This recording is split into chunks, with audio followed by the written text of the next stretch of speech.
Hi, hang on, let me turn some stuff off. Oh no, it's starting again! I gotta stop it! Brand music! Just kidding, got you. Totally got you. I know what's happening here. I know how to run a computer.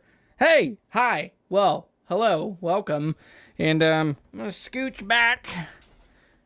I set all this stuff up and then I immediately change everything 2 minutes before the live show. So, how is everybody? I saw a bunch of comments come in. Mr. Daniel Nadeem from Philly. Hey, buddy, I just brought in a handful of things that belong to you. The stuff from the case. So, hey-oh, Schuer, hi from AZ, from Arizona. And, yeah. West Coast Ray is here. Can you guys hear everything good? Give me an all thumbs up. I'm using a ribbon mic because I can, and I had a Rhett Shull moment, and I just felt like, you know what? I deserve it. I've earned it. I deserve to be heard through a thin foil between two magnets. And so let me know how it's going, if this sounds good. Yeah. So hello from, who is that? West Coast Ray from Orange County, California. I don't think anybody's probably ever done that to you. Sonia, hello from a very cold northern New Jersey, but no snow yet. It's very cold here. Well, it's cold-ish here. It's like 28 or something outside. Hello from a sub-zero Minnesota. From Ottawa, Mr. Patty Paystub himself, Canada, where it's currently minus 36, show off. And our snowbanks are so tall the city has to slice them. That's awesome. I was telling my kids about like the biggest snow in my lifetime in Virginia was in like 1993. I think there were a couple really big ones when I was in college, like 2009, 2010, somewhere in there. We had two snows where we got about 3 feet of snow, and then one of them, it was like 3 feet of snow and it didn't ever get warm enough to melt any of it off. And then we got another like big dump of snow. So anyway, 11 degrees in the Poconos. Hey, David. Dude, how are you, man? It's been a while since I've seen Mr. David Revere. Good afternoon, upstate New York from Darcel. Hey, thank you. Glad you're here. Another Ottawan here.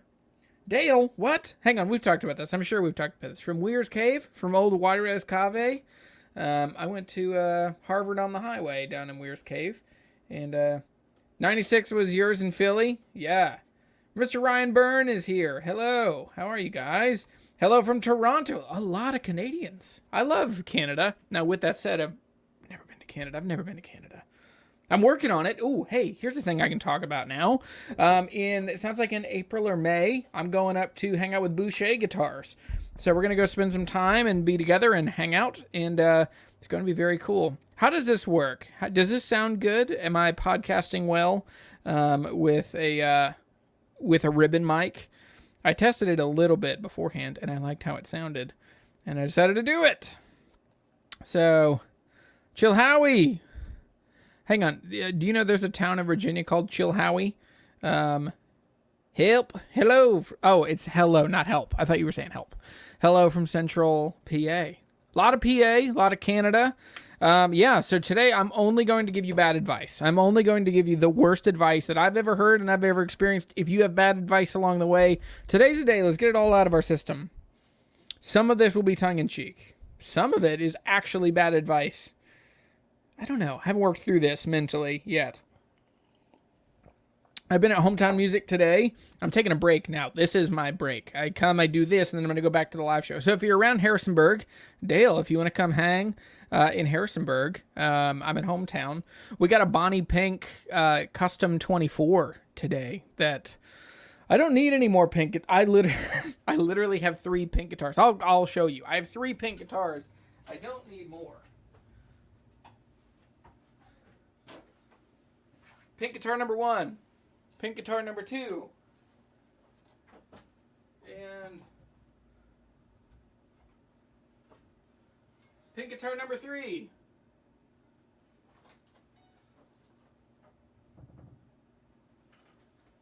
And then I'm very tempted to get at least one of these. So, I mean, look at that thing. Like, it's very pink. So, Yeah, so the video with Boucher, nice. Can't wait to see with Boucher. Just got a Studio Goose 52M in December. It's amazing. There is nothing I want more than I want to own a Boucher, particularly the HG52, the Heritage Goose. It's a slot headstock. It's triple O. It's very similar. I have a Huss & Dalton over here that I'm selling on consignment, which I still don't understand why I still have. Can I turn you? I can't. Anyway, you've seen it. It's on my website. It's a 00 SP from Huss & Dalton. I've had it for sale forever. I don't understand why it has not sold. It's under $3,000. None of them are under $3,000. So anyway, the video on the pink paisley, probably next week. I'm working on it. It's been like 6 years in the making to make that video. So anyway, John says, I'll check out early. Have a meeting at my church. You sound great. And there's also Chilhowie, Missouri, too. That's awesome. Yeah, there's a Chilhowie. It's way down south in Virginia. There's a woman that lives in town that's homeless that grew up in Chilhowie. You don't need to know that. I don't know why I remember that. Heyo!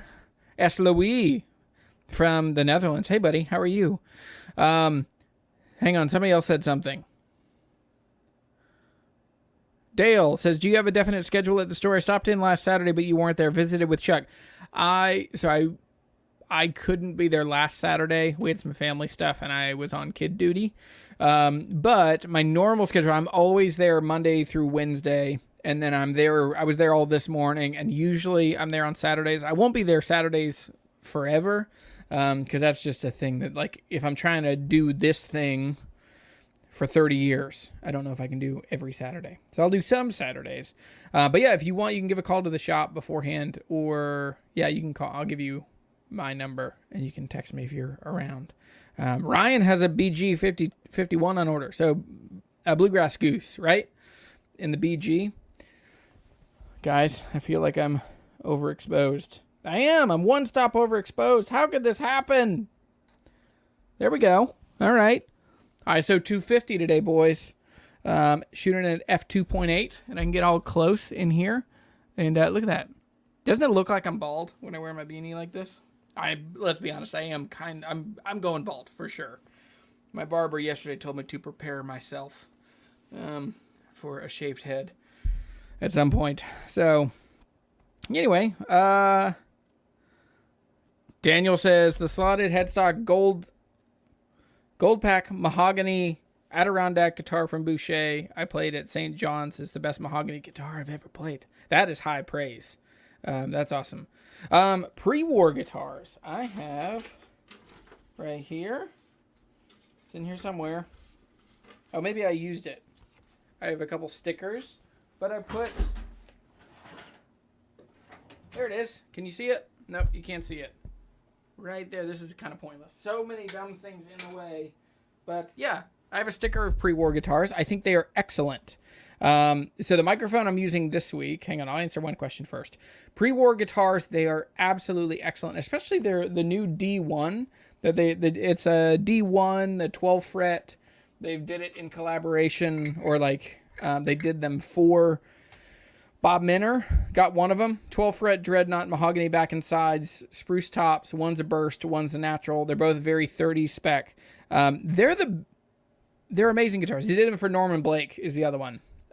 So far, the thing I appreciate most about pre-war guitars is everyone says that they have a pre-war spec, which I think is a bit annoying, but I think with their guitars, they're actually able to make guitars that are new that actually feel like and sound like and look like the old ones. It's still, I don't love that they don't do any, I don't like their headstocks just being blank. They feel like whatever the parts caster equivalent is. There needs to be something on the headstock, but that is kind of the moment in which, but yeah. But a Boucher in Canada when you come, or buy, okay, I get what you're saying. You're saying buy a Boucher while I'm in Canada and it will be cheaper. Yes, maybe that's what I'll have to do. I'll just buy it while I'm there and then bring it back when I come back. Okay, so what is the new microphone here? So I'm just trying different mics because I get bored and I always want to try new and exciting things. So the mic I normally use is this, This is an Electro Voice, an EV-RE20. This is just a like completely standard, great broadcast microphone, very similar to like the Shure SM7B or some of their new, whatever you'd call this bigger dynamic mic. But I was thinking I might play guitar on this one. Well, I was going to play my Ferk Yellow Deluxe that's just over here, and I was like, well, this mic would sound better if I played guitar. I also wonder what vocals would sound like on a ribbon mic. So I wanted to try it. But as I picked that guitar up, the battery pack, the Velcro gave way. And so it's just dangling around in there. So anyway, this is a Royer R10. Really affordable ribbon mic. Sounds really good. How does it sound from your perspective? Bronson says, hey, love your videos. I'm watching from Eastern Kentucky. Hey, Bronson, thanks for watching, man. I love Eastern Kentucky. It's been a long time since I've been there, but I used to spend a good bit of time right on that line between Virginia and Kentucky, or West Virginia and Kentucky. I have a lot of my family's from, pretty much all my family's from like central West Virginia down south and up north, all over. I actually have no family from the part of Virginia that I'm in. My dad's like from the beach. And just wound up here because he was teaching at James Madison University. Dave says, I have a friend with a late 70s D35. We'd like to get a value estimate for his own curiosity. They're 2,500-ish. They're not super, super desirable yet. That's kind of a time period in which they weren't that great and people don't want them that much. But people keep getting older, and there always seems to be this time frame in which that's the guitar they had when they were young, and now they want it, and their kids are out of college. So I would, if he wants a proper evaluation, there's a million things that could move that number up or down. So he would need to get it to somebody that could do an actual estimate. We do them at Hometown Music. I do them personally as Guitar Hunter. If that's the service you want, we can talk about it. I would have to ask a million kind of nerdy specific questions. What is that? Oh, okay. It's just the way the light... There's like the light is hitting my shelf very weird, and it looked like termite rot. And I freaked out there for a second. All right, a couple more questions, then I'm going to get to I'm only going to give you bad advice today. Only bad advice. I haven't made sure that the graphics work, so buckle in. If you were to only to recommend one great guitar for a bluegrass gospel playing in church guitar, would you say D18 or D28? I'm leaning towards a new HD28, but I love a 60s 18 or 28. Man, that's a great question. It's totally preferential. Are you a lead player? Are you a rhythm player? Do you sing? Are you a loud singer? Are you a quiet singer? For me, I almost always, I come down almost exclusively on mahogany back and sides for guitars.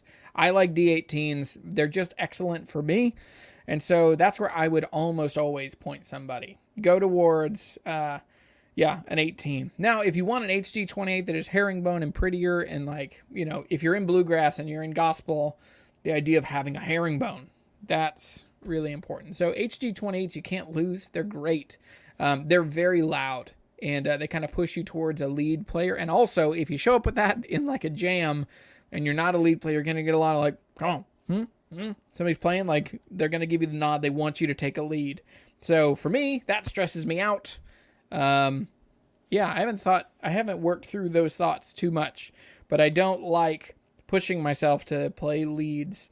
And there are certain guitars that make people give you that look,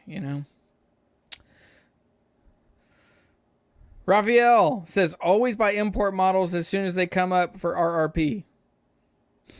What is RRP? Chad says, what's good, Jeremy? Getting some string buzz when I capo my guitar. What should I look at first? Truss rod. You should look at first. It's a Taylor AD17. All guitars freak out. We're getting repairs all the time coming into Hometown Music that are people saying the same thing. My guitar is buzzy, and that's just because it's so dry. I mean, look, I have a full evaporative humidifier. I stepped up my humidifier game, and I'm still at, let's see if this will focus. I'm still only at 29% in the humidity. And that's me. It's funny. It went up to 30 as I touched it. But my humidifier, I'm putting gallons of water into the air every day. Now, I don't have any guitars freaking out so far this year because I have worked really hard to do that. But a handful of things you should do. Check the truss rod. You want it to have just a little bit of relief when you look down the headstock. So you hold the headstock in your hand. You look down. You have just a little scooch of relief. And, So Daniel, get a Martin Super D. You can do that all. Yes, I would love to get a Super D. When I went to the Martin room in Nashville in November, they told me that there were only 2 that were available for demo, and both of them were with Tenacious D, which is exactly where they should be. I would love to get one. It's interesting. Lots of people like that guitar and want to know more about it. It's interesting. Dreadnoughts themselves are not selling very well. I mean, from what I've seen behind the scenes in the guitar space in the last month or two, Dreadnought sales are down. Like, they're pushing different sizes, different sunbursts. So lots of sunbursts, lots of smaller sizes are really popular compared to Dreadnoughts. But you make one a little bigger than a Dreadnought, and I think it's just that the Dreadnoughts as they sit have just been done over and over and over and over and over and over and over and over. And so there's just nothing that exciting or innovative about them. So, yeah. Rasmus! Hey, buddy!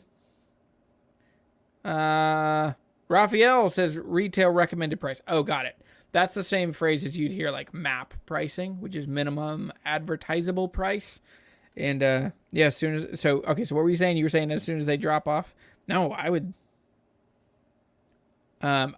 say buy them for cheaper. Let someone else buy them new. You buy them used. Let somebody else lose that 40 to 50% off the value, and then you get it. If you know anyone that has a Bonnie Pink Custom 24, which I can get like our store price on it. Oh, I don't have a humbucker guitar. My eye's twitching. You see that? My eye's literally twitching because I'm stressed about. That's a stressful thing about money. That's funny. That happened in real time. I thought about spending money on things that aren't in our plan, and my eye started twitching. That's good. Yeah, live on a budget, make a plan, stick to the plan. We're working the plan, boys and girls. Oh, you were giving bad advice. Got it. Yeah. Okay. Well, with all that said, we're 20 minutes in, and somebody from Germany. Hello, Julian Kretzmar Music. And here's another one. What's up from Illinois? Tips on lowering the action on Martin Road Series. 5 years old. Take down the saddle. Make sure the truss rod is sorted first, and then you can take down the saddle. Measure twice, sand once, go slow. It's much more annoying to have to bring the action back up. So yeah, don't do that. 12 fret dreads. I'm kind of into them. They funky. Dude, they is funky. I really like 12 fret dreads. I don't have one here. Chris has his at the shop. And his is excellent. His is an Alvarez Yairi. Still can't say it right. An Alvarez Yairi that is just excellent. And so his is the DYM 70. His is a 70 with really tight Sitka spruce on the top and then East Indian back and sides, 12 fret. His is like very articulate and wonderful and boomy. And yeah, so anyway, yeah, can't wait to see the new store. Yeah, we're gonna film some more stuff. We've just been like, I hate the phrase like drinking from a fire hose, but it's just been every day we are busy from open to close, like especially Chris and I, working through contracts and how to buy into guitar brands. And so yeah, we're buying into a couple guitar brands that we haven't before. And I'm very, very excited about that. We're also really stepping up our representation of certain brands, including Breedlove. So we've been kind of working through their list. We've been working a lot on Alvarez today because we're going to get some really fun Alvarez. So anyway, bad advice. But whatever the YouTuber says, but whatever the YouTubers say, you should, except Jeremy. I poked around. I found plenty. Glenn Fricker and Philip McKnight are the two that do the most of this kind of video, which I've done lots of this before, like bad advice. But they kind of go through some stuff, and it's good and helpful. So, all right. Let's get over here. And these are in no particular order. Actually, they're in no particular order. Bada bing, bada boom, bad advice only. Welcome to Guitar Hunter Live on February the 3rd, 2023. You know what I tell you, man? My Epiphone would blow the doors off of any Gibson out there. If you put the right pickups in there and you get the right setup on there, you'd close your eyes. You wouldn't even know. I mean, I've had my friend Reggie played this guitar, and he said that this is the best thing that he's ever played. And he owns a Les Paul Standard, and he said that this was better than that. That's some bad advice. You got to do a lot of hurdles to convince yourself that that an Epiphone is always better than a Gibson, or that any Epiphone, if given the right parts and setup and all that, could be better. Now you can close the gap, but you're not going to get a nitro finish on it. You're not going to get the quality of tone wood. There's just, in its essence, a Gibson is better materials. You could change a lot of the materials, but you won't change the essence of the guitar. But that's a thing. It deals with a whole other issue of just the insecurity of a lot of people that, I mean, we need to work together to remove the shame of playing an Epiphone or a Squier, because I don't know if you've played an Epiphone or a Squier recently. They're pretty freaking great. They are so much better than they were 20 years ago. Are the American-made versions as much better as they were 20 years ago? Yes, they are better, but they're not as definitively better. Next bit of bad advice. Use the gear page and the unofficial Martin Guitar Forum to decide which guitar you should buy next. I am persona non grata. I've never really used the gear page, but I am definitely not welcome on the on the unofficial Martin Guitar Forum. Every time I talk about them, I get many emails where like, you don't really know that the world's leading experts, which I get it. I've talked to a lot of people on there. I'm not particularly against it, but I think that there is profound gatekeeping and making people feel bad. Like in my experience, there's just a lot of people that nitpick and critique, and they're stuck on the gear and they're not aware of like the people. Anyway, I shouldn't say anything more because I will get more grumpy emails, not from you guys, but I'm sure someone will watch this later and say that I'm terrible and I'm a bad person. And somebody sent me one. There was a thread about me on the UMGF a couple of years ago. Somebody sent it, maybe, I don't want to say names. Someone sent it to me. And they're like, hey, I just want to let you know I defended you on this. And I went and looked, and it was a thread called Jeremy the So-Called Guitar Hunter. And it had like hundreds and hundreds of comments. It was like 50 pages of comments. And I then spent an hour reading people just talk shit. And it was one of those moments I'm like, I'm so thankful that I have people that care about me and look out for me. And also I didn't know that this existed, and then all of a sudden I knew it existed, and I then like wandered through and just looked at it for a while.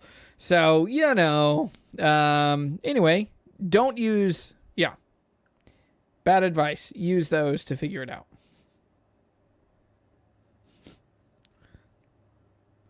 I'll come back to comments here in a minute. Where were we? I think we're on this one. Nope, already did this one. Oh boy, these are really out of order. Where did number 6 go? You don't see them. It doesn't matter what number they are. Just buy the first thing you find. Just go into a store, whatever you like. Just pay whatever price they're asking. I've heard that. I've heard that from a lot of people. And I think I know where they're coming from. This is bad advice because I think where they're coming from is they want you to just not get stuck on gear. Just like feel what's comfortable and just make a decision and jump in. I agree with the sentiment that like action is better than inaction, but I don't think that this is inaction, and I don't think the right action is buying the guitar that moment. I think the action you need to undergo is go and check out guitars. Like if you're trying to figure out how to buy the right guitar, you need to go and try guitars. But before you get there and after you leave from there, I would say number one, you need to have a pretty good researched opinion on what you think you want to get into. Then you get there and you're doing some research. You're filling in some data that you already have collected. Like, well, how does the small body actually feel in my hand? And how does that scale length, being a little shorter or a little longer, how does that play with my shoulders and my back? Do I feel comfortable? So you need to be running through these questions. But I would say don't just like go in, pick a guitar. I mean, I'm sure it could be okay, but it's bad advice on the whole. That's a phrase I could do without in my vernacular. Somebody came by the shop today and we're talking, And it's a guy who's local, but he watches my channel a bunch. And he knows that I don't like some of the things that I say, like when I say, so, anyway, all these little phrases that you use when your brain has just, when the buffer on your brain has run out and you're trying to fill space to catch up. Especially if you ever, I don't know if you guys, if any of you have your own YouTube channels or find yourself talking to a camera. It's hilariously annoying when you start finding your own speech patterns. Anyway, I did it. I literally did it when I'm trying to transition. Next question. The name on the headstock doesn't matter. Like, only suckers are going to pay more to get a guitar that says Fender on it rather than getting a Squier. Now, I don't want anyone to feel bad for having a Squier. I mean, I've done this. I'll show you a guitar. For shame alone and gatekeeping and feeling like I wasn't a real guitar player, I sanded off the Squier logo off of this headstock, and I put this fakey boy. I put this Stratocaster logo that I got from decaljoe.com, which is long since gone and sued. Actually, maybe not. But this thing is crusty. Probably need to swap out these tuners at some point. These are like old Grovers that were chrome, and I tried to age them more. They were already old, but I tried to age them with what's the acid? Whatever the salicylic? No, whatever the acid is. But the headstock on the logo on the headstock does matter. Like, it is worth owning. Yeah, and you can change stuff around, but I think it's a bit of like stolen valor. Yeah. Bad advice. There are many guitars in which the headstock logo does not matter. But I do like, we're just talking through the guys in the shop today. We're talking about how much compromise or like just the feelings behind the purchase. So somebody that wants a Gibson, they will then buy a guitar that does not say Gibson on the headstock, and they will buy an Epiphone. And the features are similar, the wood is similar, the pickups are the same in some situations, but they still feel like they are compromising. They are not buying a Gibson because they are buying an Epiphone. And to me, I think that's the biggest advantage. No, well, it's one of the biggest advantages of the PRSs, in my opinion, is you go and you play a 10-top or a core, or you play even an S2, and you're like, oh my gosh, that is such a cool guitar. I want a Paul Reed Smith. And then you get to buy a guitar that says Paul Reed Smith on the headstock. And it is in a funky, bright finish with a beautiful, like, quilty maple top. Like, to me, the compromise, the quality is so different. Now you get a case with an Epiphone, and you get a gig bag with a PRS, and they're both polyurethane finishes. But I think, to me, just like the simple part of the headstock on one says the same thing. It doesn't look like, doesn't make affectations of, or impressions of. It could not be confused as another one. It just says Paul Reed Smith in the same way that the other one says Paul Reed Smith in that big squiggly, scripty logo. Let me come back over here to... I do appraisals. And if you want, give me a call at the shop, or you can send me an email. My email over there is jeremy@hometownmusic.net, and we can set up an appraisal if you want. Yeah. Ribbon mic sounds good. That's awesome. I'm glad to hear that.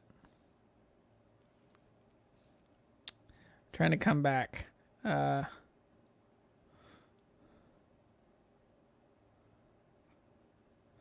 Skip over all the Epiphones and Gibsons altogether and buy yourself a Boucher. That's funny. Yeah, I guess if you're on the acoustic side. I was talking more on the electric guitars.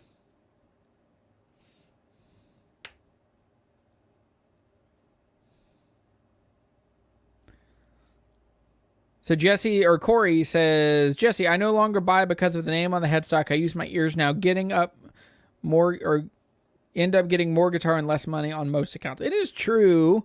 It's tricky. It's a thing you have to pay attention to, but I think you have to work out this like hierarchy of like, well, all of the facts and details about this, how it's made, where it's made, who it's made by, who it's made for, where it's made, what the name on the headstock is, the brand recognition. All those things need to be considered along with nut width and fingerboard radius and materials, and is there a certification on the wood where this guitar is made? All those things need to be considered, but to me, I think often name on the headstock gets put way too high up in that series of facts to care about. So anyway, yeah. All right, let me come back over here. And let's keep chugging on through this bad advice. Bad advice, the next one, tone wood doesn't matter. Only suckers pay more money for pretty wood and for tone wood. And, you know, my Yamaha FG 340, 360, I mean, I put it up against Reggie's. Reggie's always the one that I make fun of in this. Let's say Bucky. Well, Bucky's got a herringbone, and he said that my FG 360, said if he didn't already have so much money tied up in that big, dumb herringbone Martin, that he would have bought this one off me because it sounds better and it records better, and everybody that's ever played it says it's better. And only suckers pay for solid wood guitars and for, you know, rosewood. And, you know, the back and sides are only 10% of what you're actually hearing. I've heard myself say some of these things. Bad advice. Tone wood absolutely matters. Now, it matters in a bunch of different ways. It matters in how the guitar sounds initially. It matters a lot in how the guitar is going to sound in a couple years. But it also matters in how the guitar is going to look in a couple years. My Showalter OM is Osage orange on the back and sides. And I can show you. Here is a piece of the neck that we cut the first day that we cut this off. Oh, hang on. Let me take this off. So this is a piece of Osage orange that we cut off of the body and off the neck block. And what's really crazy to me is when we got this, this was like mustard yellow. Like it was like almost as yellow as this graphic. And now it is like, it's definitely getting brown. This is like 3 or 4 months. And this is like, I keep it in my drawer down here, so it's not like in the sun. So anyway, so tone woods will change color over time. Like if you get a Purple Heart guitar, it's going to be brown. It's going to look like mahogany in like 8 to 10, 12 years. So tone wood does matter in how it looks, how it ages, how it sounds, how it looks over time. And then also there is a large component in which if you are a musician that travels internationally, which is not as much of a problem for us in the U.S. because the U.S. is so big.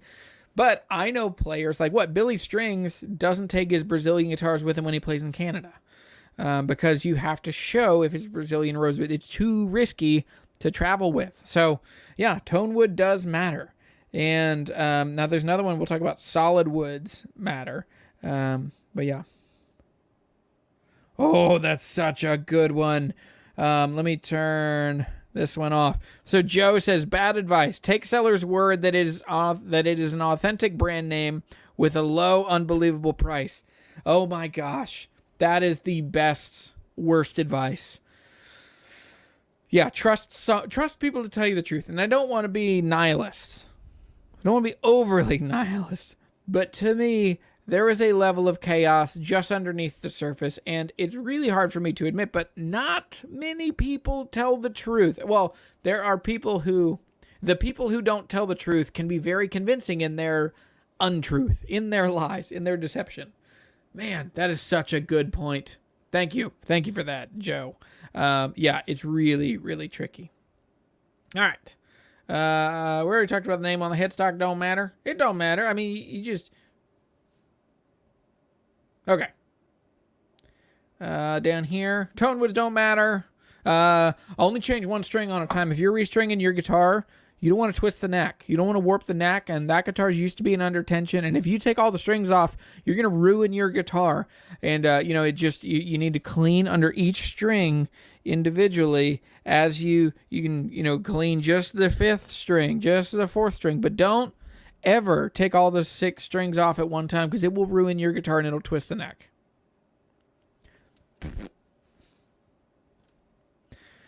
Buy the first thing you should. First thing you find. Did I already have this one? May have already had this one.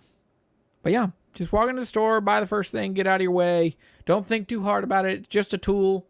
I didn't pick on that one. That's bad advice. The guitars are just tools.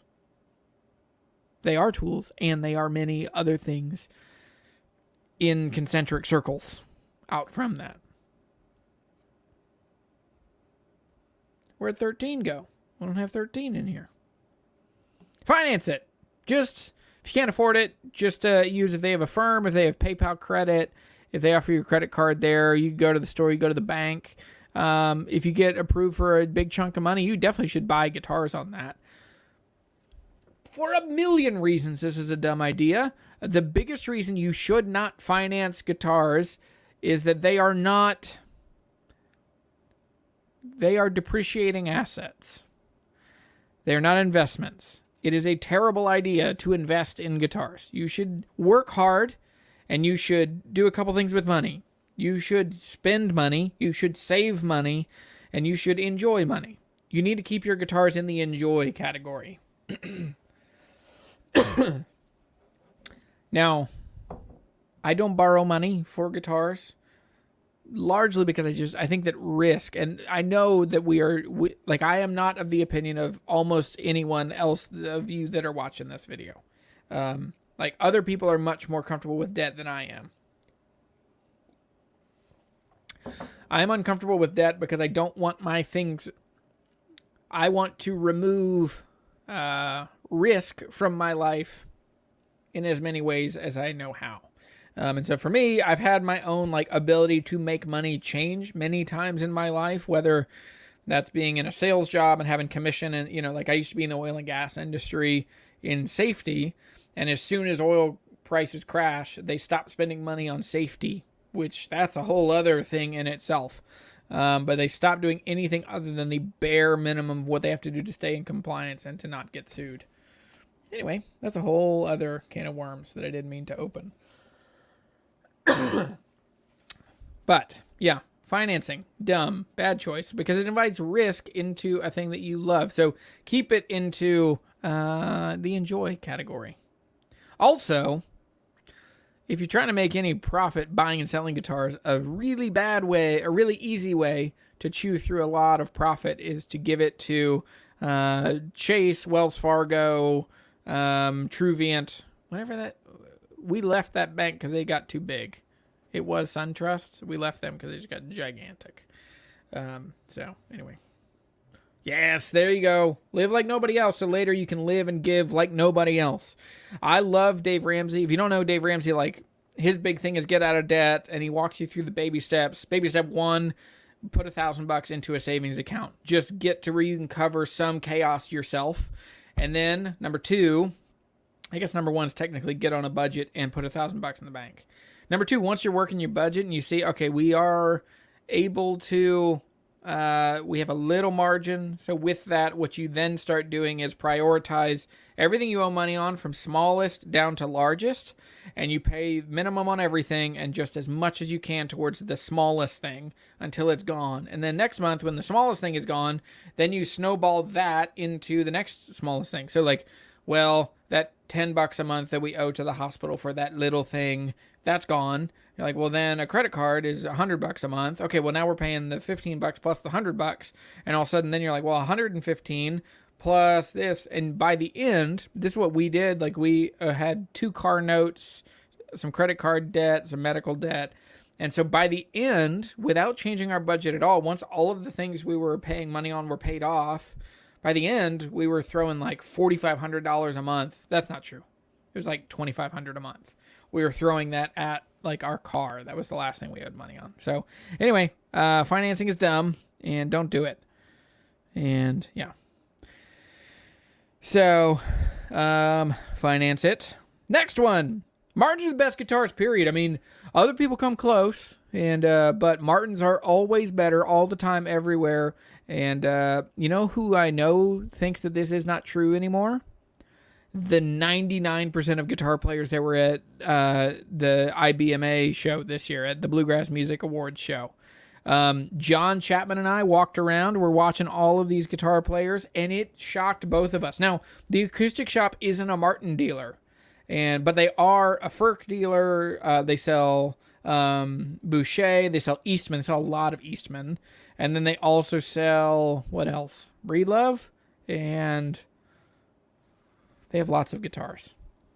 But Thompson. They also sell Thompson, but they are notably not a Martin dealer. But John Chapman and I are walking around, And all day long, we're watching bands, and only 2 musicians were playing Martins, and both of those Martins were actual pre-wars. So it's wild to me. I never thought in my life that Martin would lose the bluegrass market. But I think that that's the, like, we're seeing it coming. We're seeing the tide change. And instead of that, the guitars that are playing, the most common guitar that we saw were Boucher, Huss and Dalton, pre-war guitars, Thompson, a lot of Thompsons. And that's what's wild to me is, like, not only did Martin lose bluegrass players, they're losing bluegrass players, and they're losing them to companies that are twice the price, 3 times the price. Like a Thompson that's basically the same specs as a nice 28. A 28's $32.99 now. They're spending twice the amount of money or 3 times the amount of money for like $6,000, $8,000. Collings is kind of in the same boat of taking a lot of, they're taking Martin's lunch on a lot of things. So, yeah. Martin guitars are the best, period. There's nothing else that comes anywhere close. And, yeah. Don't you like that? Isn't that so good? I got to find a better place. I put it there, and it's just kind of been there. My studio has filled up. I have so much stuff.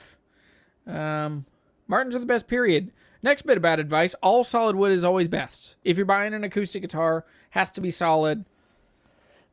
Or an electric guitar. Yeah. Do I have it out here?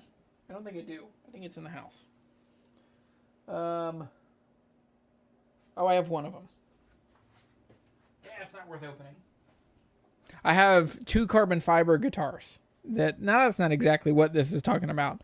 But this is somebody saying that, like, don't waste your money. You should only get a guitar that is all solid wood. It's a waste of your time. Now, there are plenty of guitars that are laminate back and sides that still sound absolutely excellent. And I'll say Takamine. That's another one. If I talk about Takamine, I'm going to get 15 emails of people telling me, you don't even know about guitars. Anyway, that's a bad impression of people that are grumpy about this. Tex! Hey, buddy. Howard. How are you? Yeah.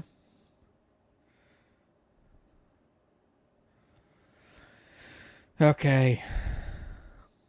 Interesting. Our local Martin dealer has the habit of putting down all other brands. Interesting. It's unfortunate.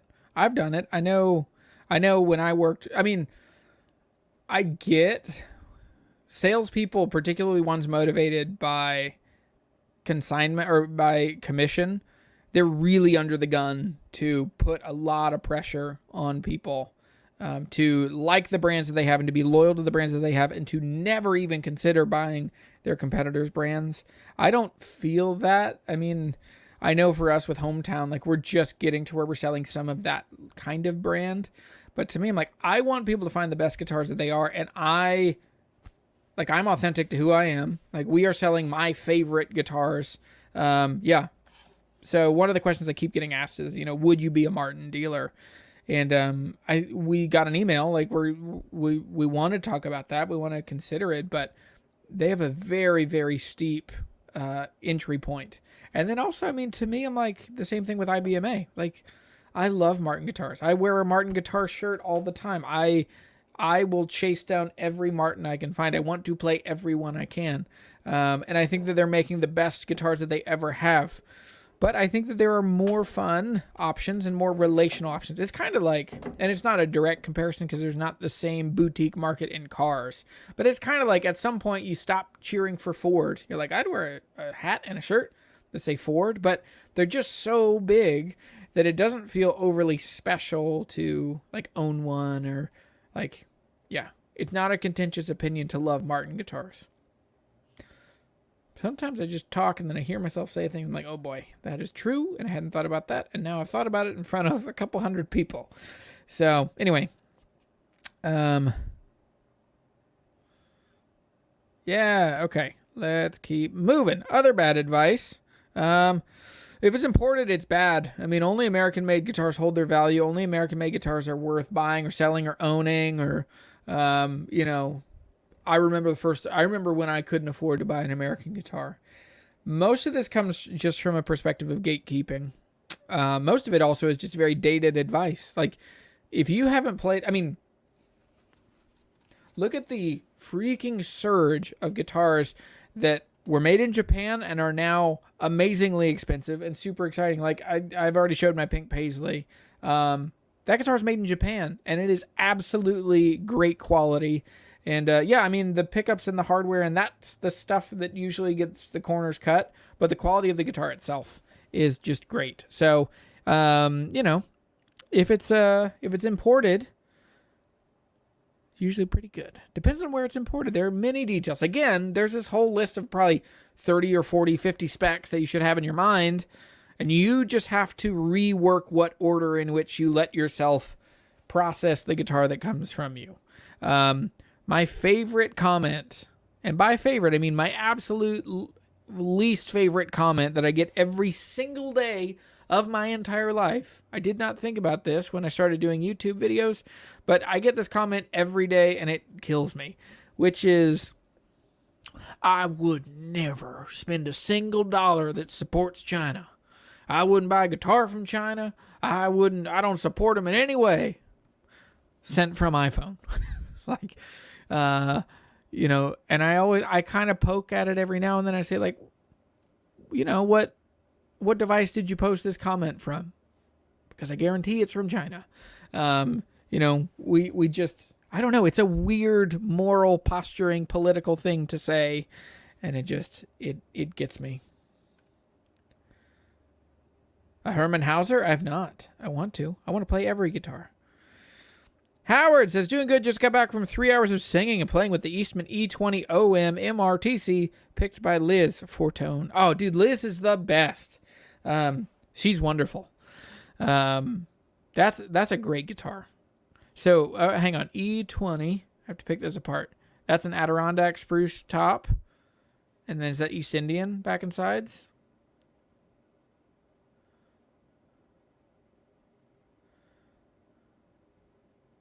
Daniel, you're saying, or anything from, oh, you're talking guitars, and here you're talking about xenophobia. It's morally wrong. It is.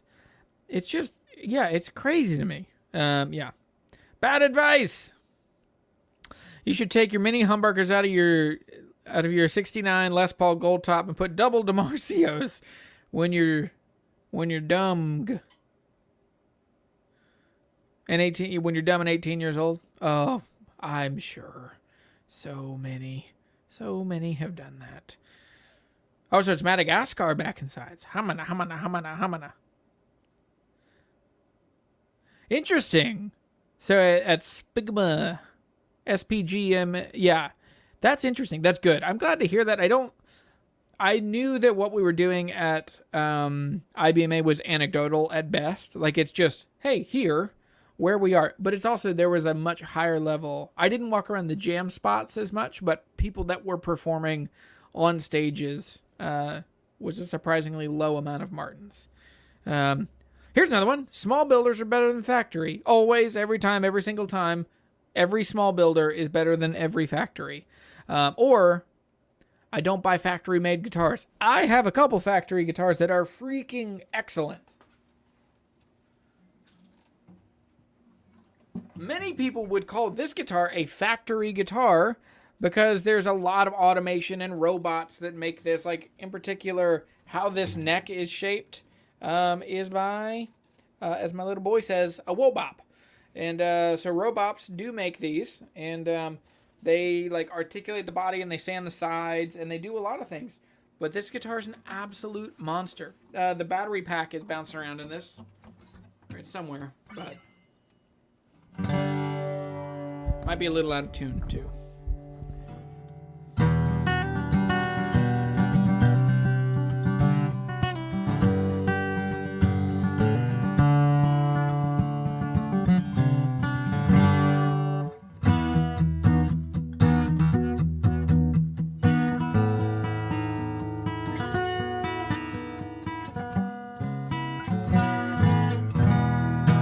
It's a little out of tune.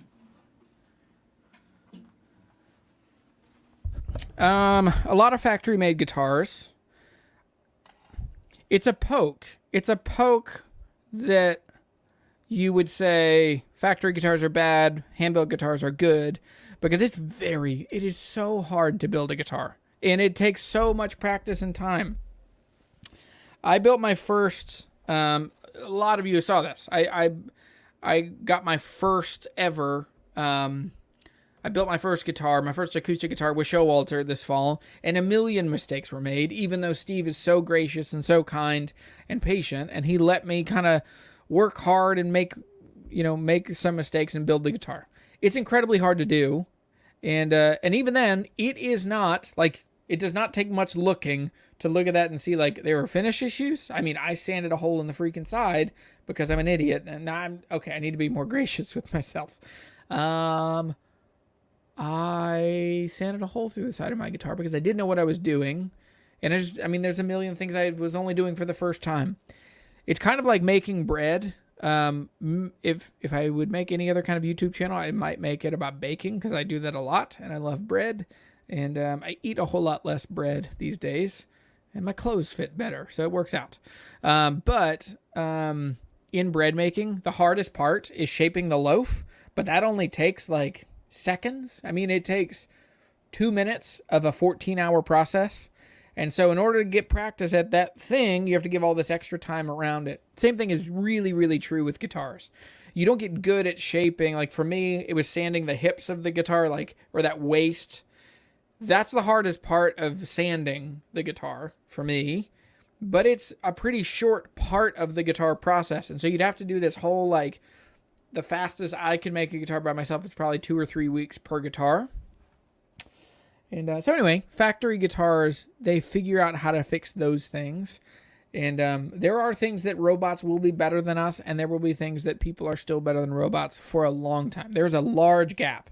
And that's one of the things that Peter Firk talked about in his thing. I still haven't put out all of that big video of the full tour. I'll get that together here soon. I should have put that out. I just didn't want to, I don't know, go hang out in Wielkopolska and see the place. Are Martins, Taylors, and Gibsons considered factory guitars? I'm told by most they are handmade, so I was wondering, yeah, there's very hazy definitions on all this stuff. Like, what do you mean by a factory guitar? What do you mean by hand-built? Those two are not mutually exclusive. There were many things, like a robot, or you cannot really automate the process. You could automate the process of routing the binding on a top of guitar, but you could not, a machine cannot do that better than a human. And even if it could, it would be so incredibly cost prohibitive. So, so Martin, I would say Taylor is much more leaning into the automation of it. They're doing a lot of things. It's collaborative robots, and there's a specific brand that's really working with a lot of guitar companies. Go back and watch my Firk video, the 3 innovations. We talk a lot about their use of CNC, their use of collaborative robots, their use of UV curing the lacquer finish, a lot of those things. They're becoming much more automated. So Martin is automated. I mean, they're really going after the much more affordable guitars. And so those are all CNC cut, and they're using a 5-axis and all that stuff. They're also doing other kinds of stuff with, I haven't done their tour, but just from what I know. So anyway, Gibsons, I would assume Gibsons are very similar. There's very loose definitions. That's what I'll come back to from the beginning. Chris Callahan, hello from the valley. Are you from the same valley I'm in? There are several valleys, but hopefully you're close. That'd be fun. Neil says, yes, Taylor and Martin both use a lot of CNC machines. There are also a lot of hands-on on the guitar, not just one luthier. They're an assembly outline operation. Yeah, that's true. So, Howard says, I love the Virginia outlay on your guitar. I do too. It's one of the coolest things. I bring that guitar with me to the shop and I let people play it. They're like, whoa, I've seen that on the videos and can I play it? So I let people play that one for sure. Jansen, can I tell some of your story of what's going on? So Jansen says, I've got some bad advice. Forget to declare a value to a guitar when you're shipping. Jansen shipped a guitar to Europe somewhere, and it got lost. And because he didn't declare a value, or I would also say they didn't ask for the value when he was shipping it. So, but it's just gone, disappeared, and because there's no value claimed, I don't think. So it sounds like it's going to be thousands of dollars. 3 weeks to build a guitar. I wish I could be that fast. Yeah. I mean, that's like if it was your full-time gig, you're not in school, you're not working, like it's just your thing. Steve coaches people through it in 2 weeks. He just had somebody do another lap, like building a second guitar. Also, your built guitar sounds good even with all the character. Yes, the character. Heavy on character. That's like years ago. Well, no, we're talking about the guitar shop. Like it's pretty shabby chic in here. And I said, well, we're pretty heavy on the shabby right now. We're working on the chic, yeah. So Jansen says, it was my store that shipped it. I was the one who made the label. It's all on me. I'm sorry, buddy. I've been there. I have made mistakes in shipping. And, and I've had other people make profound mistakes that I had to kind of recover from. So that's a painful and hard lesson. Hello from Germany. Is Salamander. Hello. Let's work through. I got a couple more of these, and then I got to go back to the shop. All solid wood is best. There are plenty of laminate back and sides guitars. Or, I still think one of my favorite guitars that I've played in the last couple of years are the Fender, the Acoustasonic Player. I love those. I would definitely get into one of those. If it's imported, it's bad. Only American-made guitars are good. I don't buy anything from China.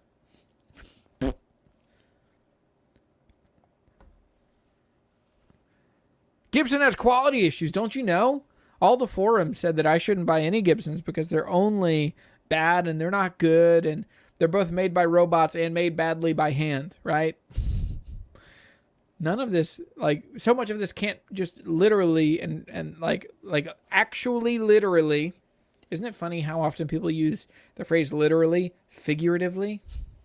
I literally just got here. I like switching that to saying, sorry, this is a full rabbit trail. Rabbit, huh? I fully,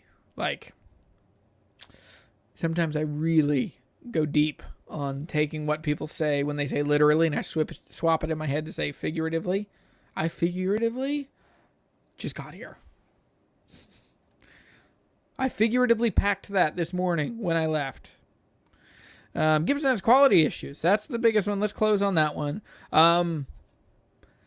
Gibson makes a much harder guitar to make than most other companies. It is unfair to say a Fender Stratocaster, an American Professional 2 Stratocaster, and a Gibson Les Paul are what, $1,500, $1,200 apart in price. You're like, yeah, it's unfair to compare those two. One is a bolt-on neck that you could make like yourself. Let's call it Telecaster to a Les Paul standard. They are entirely different guitars to make. The Les Paul has a carved top. It's a two-piece top. Has a mortise and tenon joint neck. One piece. It's basically a cutting board with some routes, and then you bolt a neck onto it. Like, one's a piece of wood. One is at least 2 pieces of wood. 3. It's way harder to make. They also use nitrocellulose lacquer on most of their guitars. Fender uses polyurethane. It's just a very different guitar to make. It's very hard to make those. And then when you jump into talking about acoustic guitars, Martin versus Gibson J45 or a D18 versus J45. That's a closer comparison. I would say Gibson does not nail the details as much as Martin does. Martin has always been really consistent and really tidy. Like when you look at their fretwork, it's always excellent. I recently had a Gibson. It was the Nathaniel Rateliff. I forget what they call it. It's an LG2 Western. And I chose to not do a video. The video probably would have done pretty well, and I would have talked about it a lot more, but I hope he's not watching. It had a couple things that I was like, okay, like it's a little rough. It's a $30-something hundred dollar guitar. So I chose to not talk about it. So anyway, that's about all the bad advice I've got that I could just come up with off the top of my head. But yeah, so versions and Eastmans. I think so. If you're talking about the Bourgeois, yeah. The Bourgeois and Eastman version. I absolutely love the Touchstone Dreadnought. I think it is an excellent guitar. To me, it is it's closer to a Collings than it is to a Martin. Like, it feels like it is a boutique acoustic guitar. It's really excellent. I love the case. Yeah, I love the Dreadnought. The OM I ended up sending, well, that was always the plan. I was going to keep one and send one back. So I kept the Dread, and I mean, it's an excellent guitar. It's so, so good. And Little Birdie, the president of Bourgeois, told me that Bourgeois is coming out with 2 more. That there are going to be 2 more models in the Touchstone series, and I can't say too much. I probably have already said more than I should. So, anyway. Yeah, you're close to them. You're close to the Gibson Acoustic. I've been super happy with, I would say, none of the modern Gibsons have been nearly as bad as the 70s Gibsons. And when I say modern, I mean like mid-90s to now. So that's a long stretch, 30 years or so. I really think that just all the Montana stuff, overall, pretty good. And I'd be really happy to own a bunch of those.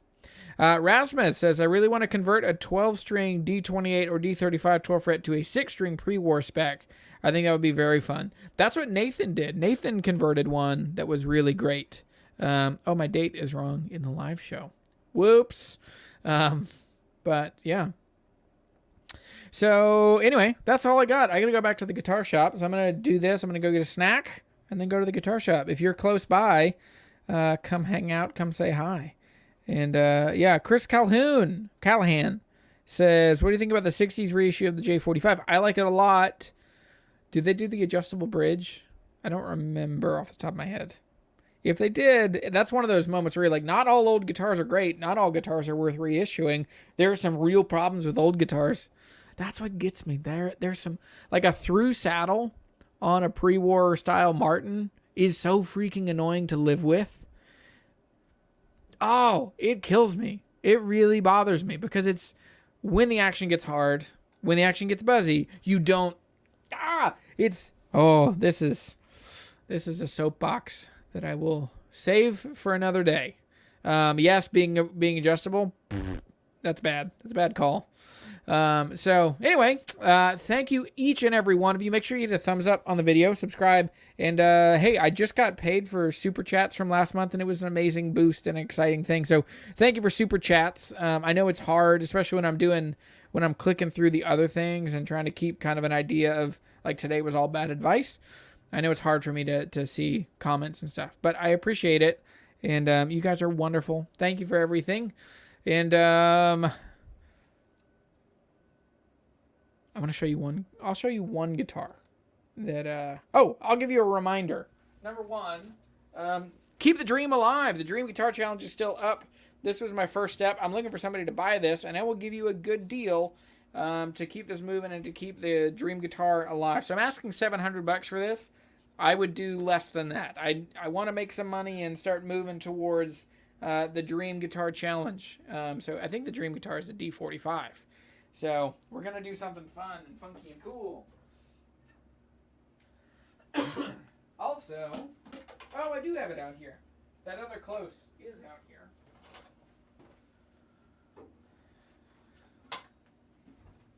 Here's a guitar I need to sell, and I don't understand why it hasn't sold, and you should buy it.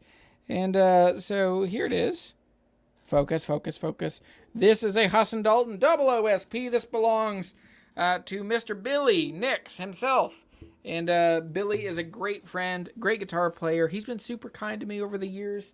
And he's a mover and a shaker in the guitar world. So I'll play this one for just a second. And yeah.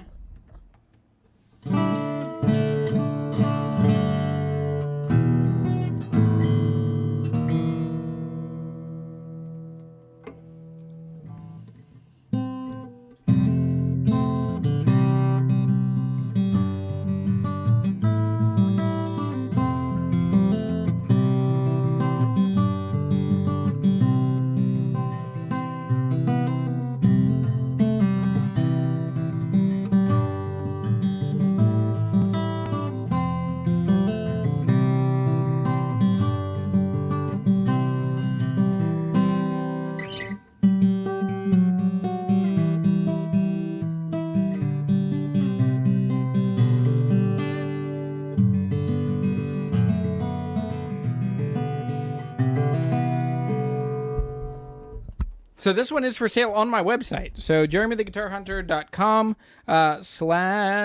/ shop. I don't know why my brain went out on that. But this is a 2009 Husson Dalton 00 SP. It is absolutely exceptional. It's for sale on the website. Go check it out. So what's my best guitar to play now? I'm in the best like I think I'm done on guitars. Like I have one more guitar coming that Rasmus is building, and then I think I'm pretty much done, especially for acoustic guitars. I have one more electric guitar to buy. I want to get a really good humbucker guitar. I just don't have one. And I'm having a moment with PRS. I think a lot of people are, but we just got a Bonnie Pink Custom 24. So anyway. But yeah, my best guitars right now, I have a Wright Lutherie round shoulder guitar. I play it all the time. I have a Paget Model 1 made by Ben Paget. He's now at Gallagher Guitars. I have 2 Ferks. I should do it this way since I'm American and you Europeans might be offended. Number 1, I have a Ferk Yellow Deluxe. That's a cedar top, East Indian rosewood back and sides. Video just came out today on that one. I also have a Ferk Vintage 2 OM that is freaking excellent. That's an absolutely stunning guitar. And then I have a Rich Allen Telecaster. I have a Custom Shop Jazzmaster, and I'm a Pink Paisley Telly. I'll do a video on that one this week. And yeah, so I have lots of amazing guitars. So thanks for watching, and I'll see y'all later. Thank you for everything. I'm really, really thankful for each and every one of you, and have a good one. Bye!